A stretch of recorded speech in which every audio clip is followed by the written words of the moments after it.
Welcome to Horror Stories. On this channel, I am Pandit share with you paranormal incidents and activities. These are real events experienced by our loved ones. The story I am about to share is rooted in the genuine experience of individuals who have faced substantial obstacles and are willing to share their stories to spare others from similar struggles. By learning from these real life events, you can gain priceless insights into the mistakes that led to significant setbacks and, more important, how to avoid them. Today's real incident was shared by Nikhil, who comes from a middle class family in Lucknow. His father, who worked a private job, but Nikhil has big dreams of cracking government exams and securing a stable future. With this goal in mind, Nikhil, along with his friend Dev, moved to Mukherjee Nagar in Delhi, a well known hub for competitive exam preparation. Let me tell you a bit about Dev. He is Nikhil's schoolmate from Lucknow, and like Nikhil, his father also worked in private sector. In 2017, both Nikhil and Dev decided to head Mukherjee Nagar to prepare for their exams. Upon arriving, they started knocking on doors, searching for a PG or flat they could afford. Coming from middle class families with limited budget, they spent the entire day looking for a place to stay. Their search led them to meet two other boys, Ajay and Thiru. Now, here is a little about these two. Ajay's father worked for the railways and earned a good salary, while Tiru's father was in the Delhi police and also did quite well financially. Tiru's family lived in a police quarter in Delhi, but Tiru preferred to stay in Mukherjee Nagar to avoid household distractions and focus on studies. Ajay, on the other hand, was a robust young man from Sonipat, having left his family to study in Mukherjee Nagar. The four boys quickly became friends and decided to find a flat to share.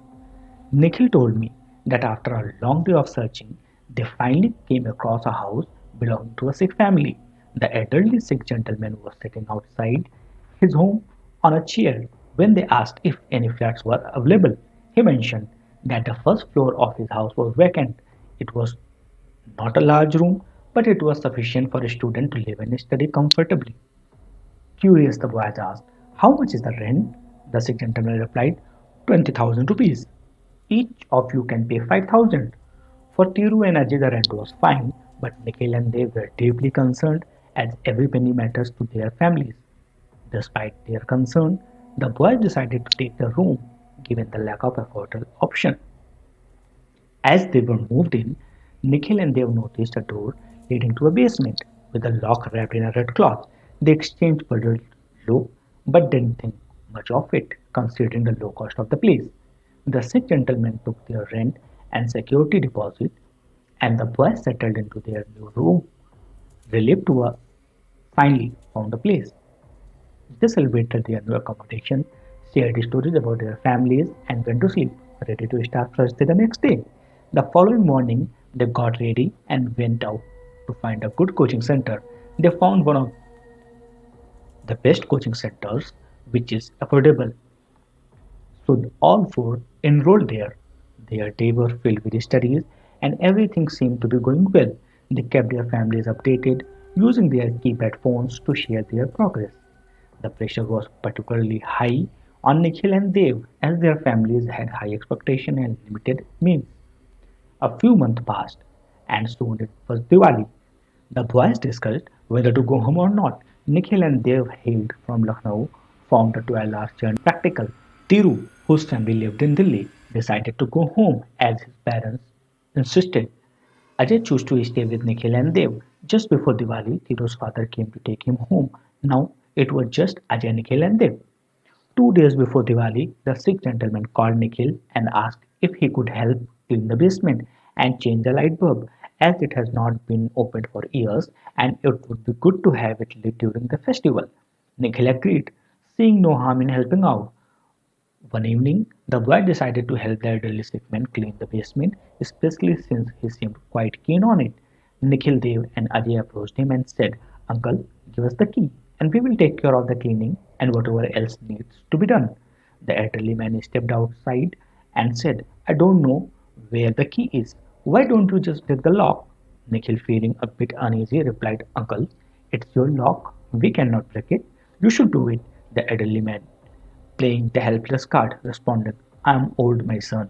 I cannot do much. You boys can handle it." Dev and Nikhil exchanged uneasy glances, sensing something off about the situation. The log was wrapped in a red cloth, and the old man was unusually insistent. Ajay tried to be practical, stepped forward and said, "Come on, let's just help him out." Ajay grabbed a brick from outside and started hitting the lock. After a few blows, the lock broken up. Ajay was the first to step inside, followed by Nikhil and Dev. As they descended into the basement, they noticed something strange marking on the walls. It looked like a structure, perhaps some deity, had been drawn on the walls. Ignoring the oddity, Dip proceeded with the task. The elderly man handed Ajay a light bulb and a ladder, instructing him to change the old, dusty bulb. Using their keyboard phones for light, Ajay climbed the ladder and changed the bulb. As the light flickered on, they were all startled by what they saw on the opposite walls.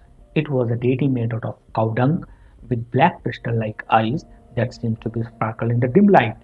Ajay, unnerved, started climbing down the ladder when he accidentally kicked a brass pot placed in the front of the deity. The pot contained ashes, which spilled over Ajay's feet. The elderly man became furious, scolding them. Could not you even do one simple task properly? Feeling uncomfortable and guilty, the boys hurried back upstairs. 3 days before Diwali, the boys received phone calls from their families asking them to come home for the festival. Despite their earlier hesitation, they decided to leave, understanding their family's concern. Ajay headed to Sonipat while Nikhil and Dev made their way back to Lucknow. After celebrating Diwali, Nikhil and Dev returned to Delhi a week later. Upon their return, they found Thiru at home, but Ajay was nowhere to be seen. As they settled in for the evening, Nikhil and Dev asked Thiru, "Have you spoken to Ajay? Why didn't he come back?" Thiru explained, "Ajay is not feeling well. He is really sick." Thiru, whose family lived just a couple of kilometers away from Ajay's in Sonipat, shared that he had visited Ajay's house. His condition got worse after Diwali, Thiru said, his voice filled with concern. Thiru began, "Guys, when I went to visit Ajay during Diwali, his family won't let him see me. They said he was acting very strange." Nikhil and Dev, puzzled, asked, "What do you mean by strange? What was he doing?" Thiru continued, "I don't know what happened to him, but ever since the night before Diwali, he started behaving really weird. On Diwali night, he disappeared from his house and went to some dark corner of the village, drawing strange symbols like triangles and circles." Nikhil and Dev felt a chill down their spines. "This is really odd. Maybe we should tell Thiru about the basement incident," Nikhil whispered to Dev. They stepped aside to discuss. Thiru noticed their secretive conversation, asked, "What are you guys hiding from me?" Nikhil sighed and said, "Look, we think there is something wrong with the basement here. When you left with your dad, the elderly sick man called us and asked us to clean the basement. We noticed some really weird things down there." Thiru's eyes opened wide. "You guys are fools. Do you know how much Ajay has suffered? He has been possessed badly. You should have told me earlier," Nikhil said. "Well, you didn't tell us about Ajay's condition either. We just found out now." Determined to get to the bottom of things, Thiru called his dad, who was in the police. Thiru's dad, concerned, called Ajay's family. They were neighbors after all. The news spread quickly in the village, and soon enough Ajay's family, along with the priest, arrived in Mukherjinagar. Ajay's family confronted the elderly sick man, demanding answers. "What do you make our boy do? What is in the basement?" They insisted him show them the basement. Under the pressure, the man unlocked the basement. The priest went first, staying down there about for 15 to 20 minutes. When he was immersed, he looked grim. "There was a spirit bound down there," he declared. "It was a restless, dangerous entity." Thiru dad, backed by his authority, and Ajay's dad, along with the other boys, pressured the sick man further. Finally, he confessed, "Years ago, we had a son who acted strangely. My wife, who mastered the dark arts, tried to save him, but the boy died, and she bound his spirit in the basement.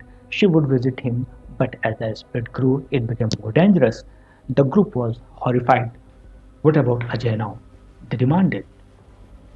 The priest, who had come with Ajay's family, said, "We need to act quickly. Ajay does not have much time." Without wasting any time, Thiru, his father, Ajay's family, and the priest rushed to Sonipat. Nikhil and Dev stayed back but remained deeply concerned. Back in Sonipat, Ajay's condition was dire. The priest performed several rituals and gave Ajay a protective amulet. Slowly, Ajay started to recover, but the change in him was noticeable. He had lost the glow on his face, dark circles in his eyes, and he had become thin and frail. The order had been taking a significant toll on him. Months later, when Ajay was somewhat back to the normal, the friend decided to move out of the haunted place and found a new PG on the second floor. Life slowly returned to a normal. Their studies picked up pace and everything seems to be on track. One day, feeling the need of unwind, the friends decided to go for a swim. It was winter, and the idea of heated indoor pool sounded perfect.